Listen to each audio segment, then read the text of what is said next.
the station that's on your side. This is Channel 7 News Daybreak.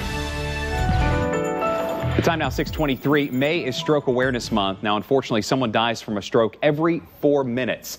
Baptist Health Dr. David Gerson with Sherwood Family Medical Center is here to talk about awareness today and hopefully save a life, because by the end of this segment, as we go to break, by that statistic, someone else will have died by a stroke. So let's talk this morning, Dr. Gerson, about ways that people know that they're having a stroke. First, what is a stroke and what does it do to the body? So there's two different kinds of strokes. The most common one is an ischemic stroke. That's where you're actually getting a clot that is coming from the heart or one of the vessels above the heart and getting into the brain. Okay. And then basically it's like a heart attack of the brain. You're cutting off all the oxygen to the brain. And so that's why when it's just so important to recognize the signs and symptoms, because time is tissue we talk about. Yeah. And so having the, I guess we'll talk about the be fast, which is kind of our mnemonic for the symptoms to be on the lookout for. It used to be fast. We've added a couple things. So the B is for balance. If you notice a loved one is kind of walking to the side, you know, not really keeping their balance, that's a sign. Okay. The E is for eyes, vision. Is your vision going out?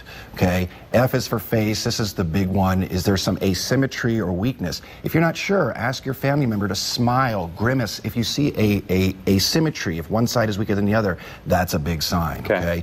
A is for arm or legs, any extremity, but basically have your family member put their arms out and see if one is lower than the other. Okay. S is speech. If they're slurring their speech big time, or if they can't make speech, if you're talking to them and they're like, I can't talk back, that's a big problem. And finally, T is time. Get on 911 and get that family member or friend to the emergency room immediately. You mentioned time is tissue and time how important that is. Now, what about the risk factors? Who would be at risk for a stroke more likely? And if you look at a map, if you go on, if you just Google, you know, stroke risk factors, immediately what will come up is a map of where stroke is most prevalent. And you're going to see it's all in the South. And what do we have a problem in the South with? We have a problem with hypertension, high cholesterol, obesity, diabetes. Alcohol use is universal, and of course, you know, inactivity. And there's a condition called atrial fibrillation, and that's where the heart doesn't know how to beat right. You can still perfuse, and you can still be alert, and you can live a long life with atrial fibrillation, but it does put you at risk for stroke. And so when you have AFib, we talk about, you have to have treatment with blood thinners. Okay. What about treatment after a stroke?